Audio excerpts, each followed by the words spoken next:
Yan guys. Another luto na naman tayo ngayong gabi.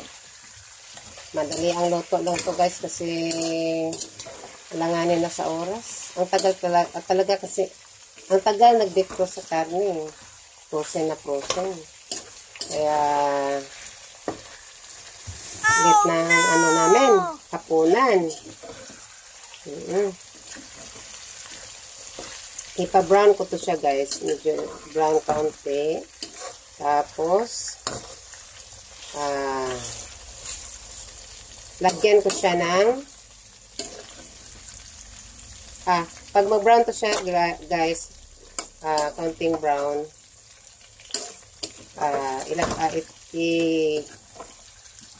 ialis ko tong karne, tapos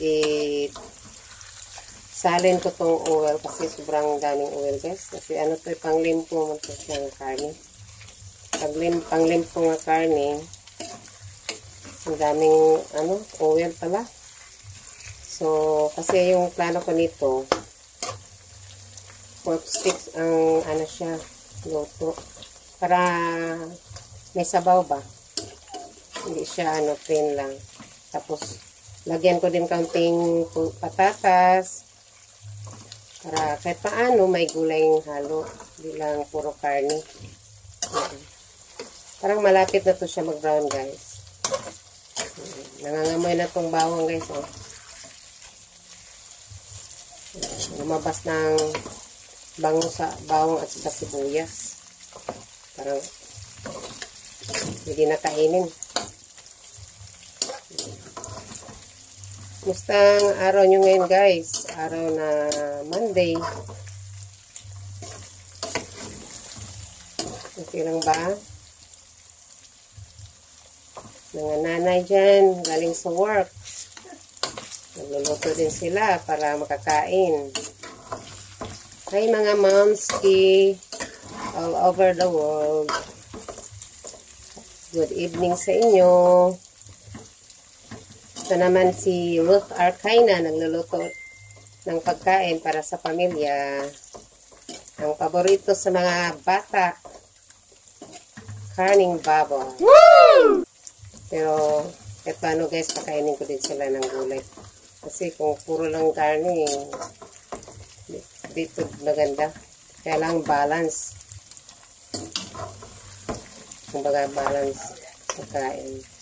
Malapit na siya mag-brown guys. So, malapit ko na to hanguin yung karne. Tapos ang oil i-separate ko. Kasi, hindi naman maganda kung isali tong oil. Sobrang hindi na healthy. Kainin. Baka ma-high blood pa tayo, no? Oh, no! Okay, guys. Mamaya babalik tayo. Back to cooking, guys. Yan. Haluan ko na ng patata, guys. Yan. Patata. Tapos with carrots na isang piraso. 3 piraso na patata at saka isang piraso na carrots. Okay. Lagay natin. Yan. Sarap to guys. Paborito ni Archimet. Mga bata, paborito nila to. Wow. Chia, Wow. Irie, ang potato. Pag ang bata kakain ng french fries, kakain din yung ganito. Pero mas magandang ganito ng luto kasi may sustansya pa to. Pero naka-fried na. Iba na yan. Okay lang yan paminsan-minsan. Okay, colorful na siya guys. May orange na carrots. Tapos yellow na patatas. So, dagdagan na itong kaunting tubig para mapalambot siya ng maayos. Okay? Bye muna guys. Yan. Mga 15 minutes. After 15 minutes guys, lambot na itong patata at saka carrots. So, takipan muna natin. Okay? Guys, hello guys, back to cooking. Hindi pa luto akong pork stick guys, pero tingnan mo guys, palapit na tong maluto. Nakalambot na. Ay, hindi pa. Kulang pa.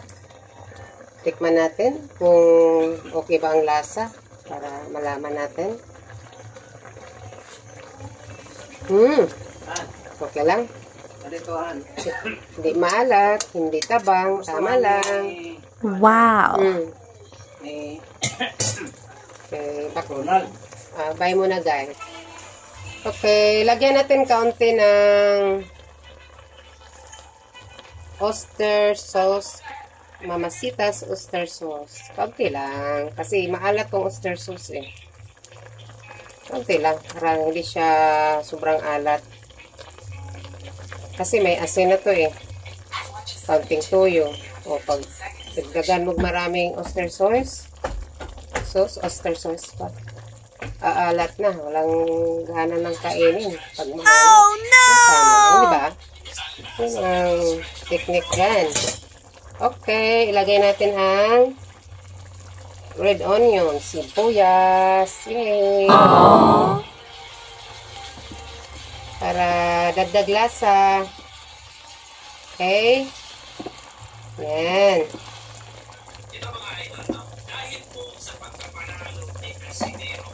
Yan, sibuyas. Green onions.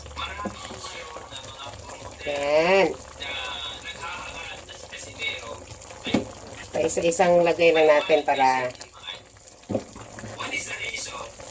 isang piraso lang yung sibuyas yun. Kasi kanina ito ko siya iprito ko yung karne. May kasama na yung sibuyas at saka bawang. So ito pang finale na siyang ingredients. Sibuyas. Ganda yung white onions kaso hindi ako nakabili. Okay guys. Malapit na to siya guys. Maluto.